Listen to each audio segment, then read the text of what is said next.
The guy on the phone sounded a little overly excited to get a deal done quickly. I could tell he was nervous. It was a good call. And I'm not saying your instincts aren't right on. But what happens next time if you're wrong? I mean, EOQ closes multi-million-dollar deals all the time. And it's pretty clear that Edward wants to believe you're some kind of business genius. You sure you want all that pressure? I don't think there's a problem with Edward taking Michael's advice.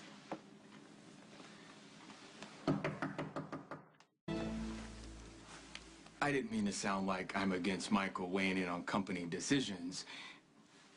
I was just trying to warn him that after what happened today, Edward will definitely want him to take on more responsibility. Well, I feel confident that Michael will handle anything that Edward throws his way.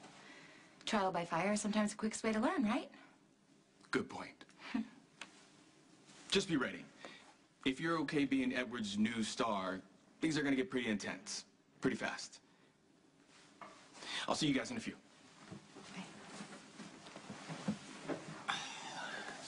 Didn't you warn me not to go giving Edward advice, considering I know nothing about business? Oh, well, would you look at that? Isn't that sweet? You get a nice big office so you can close the door and play footsie with your little stripper. What a fabulous summer job. This is supposed to be my office. The door's closed and you didn't knock. And that makes it okay for you to have a nooner with a hired help on company time. I am so sorry, Mrs. Quartermain. It was my fault, and I promise No, it will not Abby, it's fine. happen again. Look, if I want to kiss my girlfriend in my office, that's my business, not yours. You need to respect my privacy. Really? Really, get out of my office. Michael and I were in a relationship before we got this job. Well, our standard of conduct here at ELQ is a little higher than the last place you worked, so I would appreciate it if you would focus on answering phones, fetching lattes, and not grinding your coworkers. You need to start showing Abby some respect, or you're going to get sued. Why am I not surprised to find you in the middle of this hubbub? I was just checking in to see how Michael's doing. So what's the problem?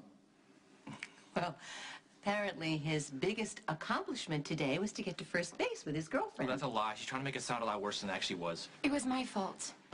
I gave Michael a quick little kiss. It was nothing more than that, but I realize it is inappropriate for the workplace. And I'm sorry. I promise it will never happen again. Nonsense.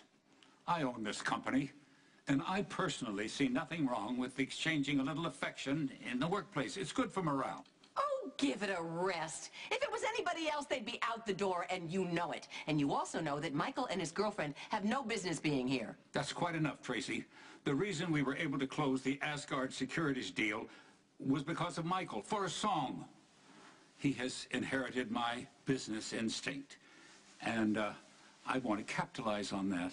I think we have a young genius on our hands. Did you just call this 19-year-old delinquent a genius? I would be happy to show you the numbers on the Asgard deal. You should see what we got it for thanks to Michael's instinct. Asher did most of the work on that deal. If you're looking for a rising star, I already found you one. Asher is a perfectly capable, intelligent young man, but he is no Quartermain. Michael is an ex-felon whose only ambition up to this point was to be a mobster. He knows nothing about ELQ or any legitimate business for that matter. And you giving him a position of responsibility at ELQ makes you look like a doddering old fool and ELQ a joke. Pay no attention to her, Michael. She is jealous because she knows that you are the new breed of Quartermain. And she's just nervous about performing like you did for us today. I think Michael will be the first to admit that he still has a lot to learn. And that this is a summer internship, but if we all work together... Did anybody ask your opinion? Why don't you sharpen a pencil or something? Damn it, Tracy. Could you show some restraint? I'm sorry, my dear. It's okay. I will give you guys some privacy. No, I don't know if this is going to work. I'm not going to let anyone treat Abby like that. I don't care who Tracy thinks she is. Michael, I am completely on your side. Tracy, you will owe this girl an apology, and I expect one before the end of the day. No excuses. Give it a rest. She's a big girl. What is she, 35? And considering where she worked before, she's probably heard worse. That's enough. You will get this done, and you will make things right. I will not allow you to drive away my last best Quartermain heir. Come in. that better? I knocked and everything. What do you really want, Tracy? I'm not in the mood. And by the way, if you ever talk to Abby like that again... You're gonna go running to my daddy and tattle on me. I know. Kudos to you, kid. You already realized that you can wrap my poor, lonely father around your finger anytime you want. I had no idea you actually cared about Edward. Last I recall, you said he was a doddering old fool. My father is a master manipulator, one of the best. But he is facing the end of his life, and he's looking for a replacement. He thinks he's found it in you.